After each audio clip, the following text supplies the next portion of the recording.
Летающие мотоциклы могут стать обычной вещью в небе над крупнейшим городом Объединенных Арабских Эмиратов уже через 2 года. Полиция Дубая представила аппарат, который выглядит как большой квадрокоптер и управляется сидящим сверху пилотом.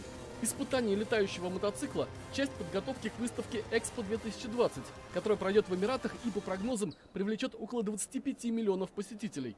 Грузоподъемность аппарата более 100 килограммов. Заряда аккумуляторов хватает на то, чтобы он оставался в воздухе до 40 минут.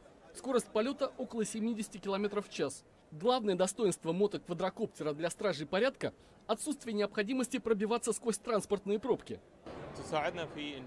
Он будет полезен в экстренных ситуациях, когда полицейскому надо срочно попасть на место происшествия или осмотреть все с воздуха. Пока мы изучаем тонкости процесса. Характеристики мотоцикла таковы, что высота полета ограничена 6 метрами для соблюдения мер предосторожности.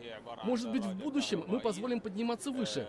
Но главное – это безопасность пилота и оформление всех необходимых лицензий для использования таких дронов.